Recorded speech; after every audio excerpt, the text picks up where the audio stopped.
आइए बच्चों, आज हम मानचित्र के ऊपर प्रश्नोत्तर करेंगे। पहला प्रश्न है, नॉट क्या होता है। नॉट वायु का वेग मापने की इकाई होती है। एक नॉट बराबर 1.85 किलोमीटर होता है। अर्थात वायु की गति 1.85 किलोमीटर प्रति घंटा है। इसको नॉट से व्यक्त करते हैं। फिर उसके बाद दूसरा प्रश्न है, भारत में भूकंपमापी केंद्र कितने हैं। तो भारत में भूकंपमापी केंद्र 22 हैं। अगला प्रश्न है, मौसम मानचित्र में मौसमी दशाओं को कैसे व्यक्त किया जाता है। तो इसका उत्तर आएगा, मौसम मानचित्र में मौसमी दशाओं को अंतर्राष्ट्रीय स्तर पर निर्धारित संकेतों के माध्यम से व्यक्त किया जाता है। जो अंतर्राष्ट्रीय मतलब सभी राष्ट्रों के जो निर्धारित संकेत है उसी के माध्यम से मानचित्र में दर्शाया जाती है दशाएं, जिससे कि सभी लोगों को समझ में आ जाए। अगला प्रश्न है, प्रमुख वर्षा संकेत स्पष्ट कीजिए। अब हम वर्षा के संकेत देखेंगे।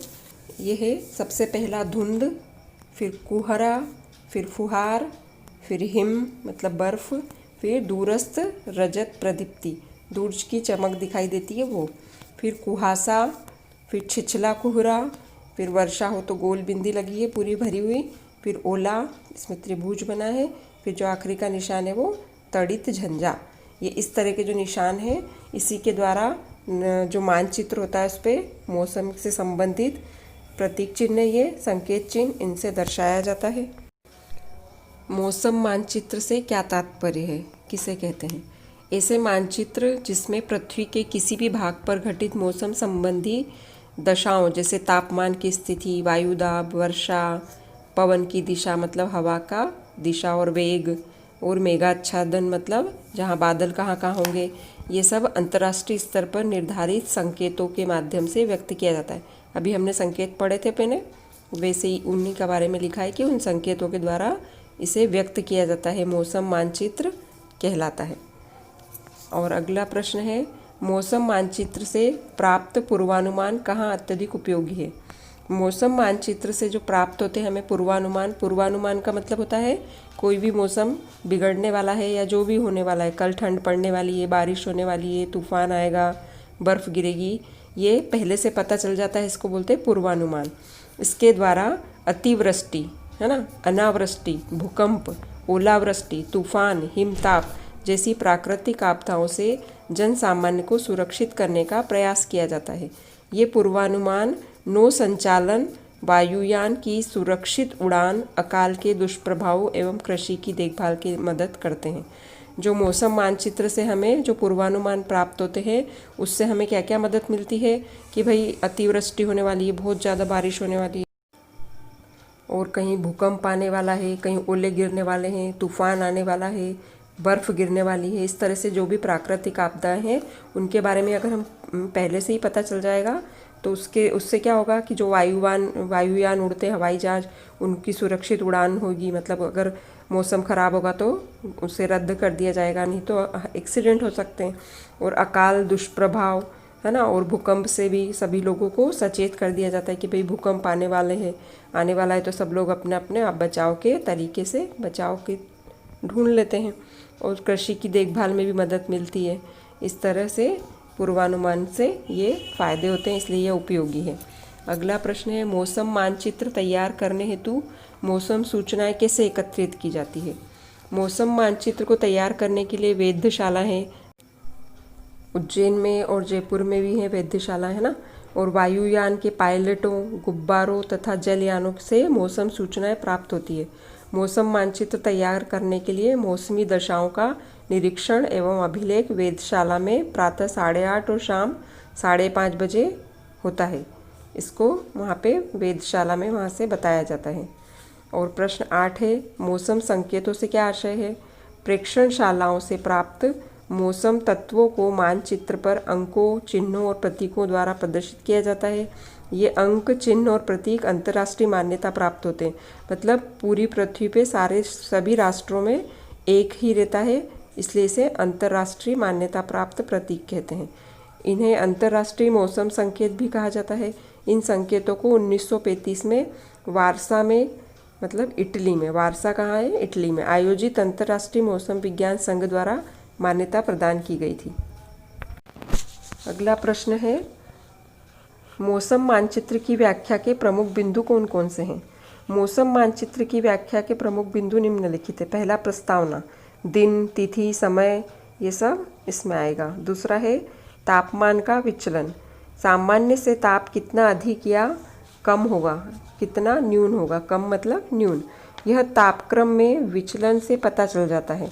यह विचलन सामान्य से अधिक या कम 2 डिग्री के अंतराल पर प्रदर्शित किया जाता है।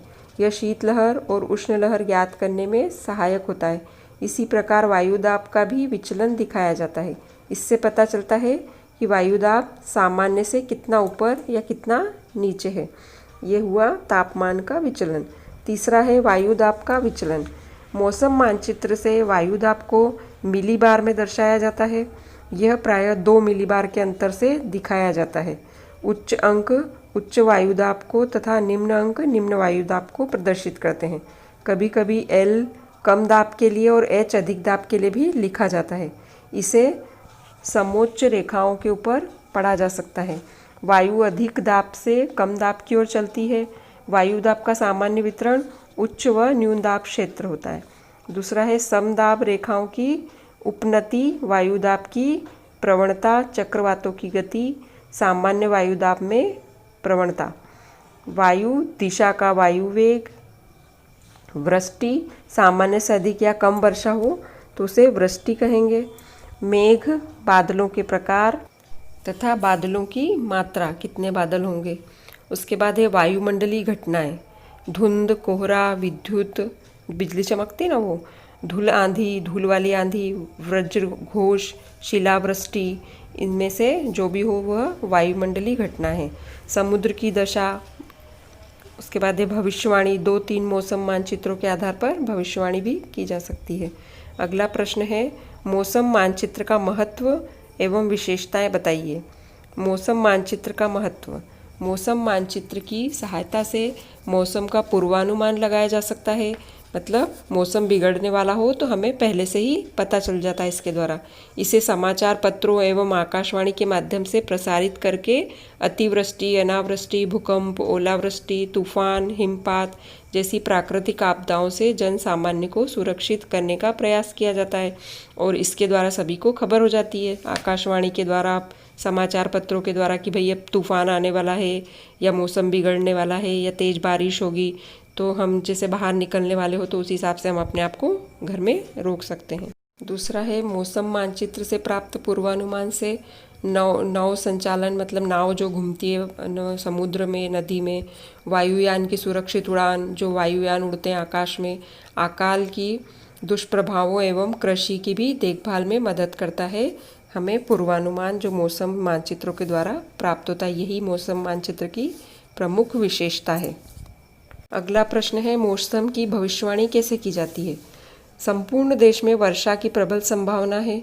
भारत के उत्तर पश्चिम भाग में वर्षा के होने के आसार कम हैं। पश्चिमी तट एवं पूर्वी भाग भारत में घनघोर बादल छाए रहेंगे। इससे भारी वर्षा की संभावना बनती है। उत्तर पूर्वी भारत तथा मध्य भारत में अच्छी वर्षा की संभावना है। उपरोक्त बिंदुओं के आधार पर हम मौसम मानचित्र की व्याख्या कर सकते हैं। अब कुछ वस्तुनिष्ठ प्रश्न देख लेते हैं।